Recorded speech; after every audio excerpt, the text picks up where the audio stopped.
If it hasn't worked out, it's not the end. We are the author of our stories. We get the opportunity to share bold and amazing stories with the world. Some stories are nearly impossible to miss, while other stories are buried a little deeper and require us to uncover the new chapters.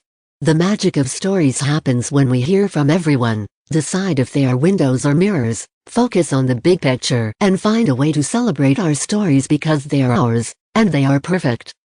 The rough edges, difficult moments, and experiences that have nearly broken us, we get the opportunity to offer the moments that have made us who we are. Some days it might feel like our story is headed in the wrong direction, and we might question if it will work out in the end. I love John Lennon's perspective: everything will be okay in the end. If it's not okay, it's not the end. When we own our stories and teach students how to appreciate where they are, we acknowledge that the middle is not the end. Life is hard. The struggle is guaranteed, but you can exercise your right to choose where and how to struggle. Which students haven't told their stories yet? As we get used to telling our stories and hearing the students and staff members who freely offer their experiences, it is also important to notice who we haven't heard from. It is important to be relentless about finding a way to listen to everyone tell a story. Every story matters and is worth sharing, even if that story happens to be only a few words in length. Stories serve as mirrors or windows. This weekend I listened to the Good News, Brad News podcast, where Brad Hughes interviewed Alex Maffin-Perry about her intentions for stories in the classroom. One thing that stood out was when she explained that stories serve as either a window or a mirror. Window meaning kids can see a different point of view or look through a window to a new world. Mirror, meaning a book can point out things about the reader and help drive reflection. When we hear, read or watch stories unfold, students can decide if the story serves them as a window or a mirror. Telling our stories. One of my favorite phrases hangs in our home and reads, "Our story. Everything we do tells a story." And, behind every number, symbol and detail, a story waiting to be told. The clothing we wear, the items we carry, the way our classroom looks, the hashtags we use, our social media accounts, pictures we display, and playlists on our phones and conversations we have tell stories. Our students have stories that they are begging to share. The key is noticing the details and asking about the story. Focus on the focus. Two of my favorite leaders in education recently ran a series called Focus on the Focus.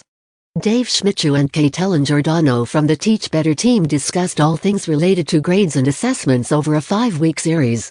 While I have not made my way through the entire series yet, one thing continues to stand out.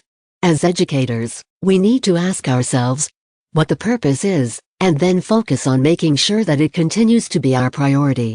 I often think about what is important in my story. What's really important? I think about focusing a lot when we are working on reading or writing in the classroom. But, the concept of keeping the main thing could not be more powerful when it comes to time in the classroom or our own stories. Sometimes it is easy to get distracted by the process, but it's when we see the big picture that things make sense, and our stories take shape. The story from the 2020-21 school year. The 2020-21 school year has been filled with its share of challenges. The story of this year can be told in so many different ways.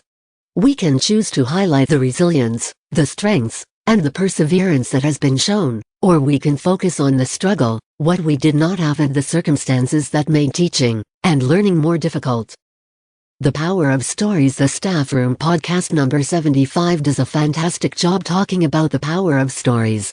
Key and Pave interview Beth Lyons, a librarian, and discuss how we share stories. This episode had me reflect on how important our stories are.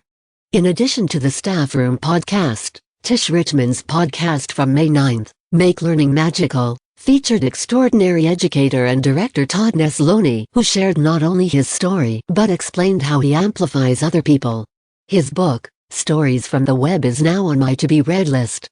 Nesloney's book reminds us that our stories are worth telling and that it is the real, authentic, and raw moments in the trenches that give other people life and a place to connect. Ask people to tell you their stories. Music tells stories. Music tells the best stories. Sometimes it is the entire album, sometimes the lyrics of a song, or sometimes it is how we connect the song to our lives that reminds us where we are in our story. Since music has the power to explain how we are feeling on a deeper level than most single words can convey, it is what we turn to when we either don't know how to articulate what is happening or are looking for a way to affirm what we are feeling. Recently, I have started incorporating more music into my classroom. I want the story my classroom tells to include music. #Music Minute. When I host my #Music Minute each class period, I play a song that the students are to try and guess the title and artist of followed the location in one of the text where it belongs. We are able to not only review themes and texts that we have covered throughout the year, but have an opportunity to share a common experience while listening to the same music.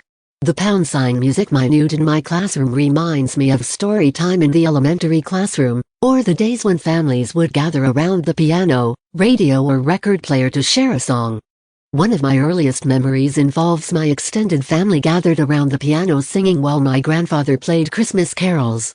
Today when I hear music, I not only consider how it could be embedded into a story like a soundtrack might do, but whether or not the song, in the same way a story would, serves as a window or a mirror.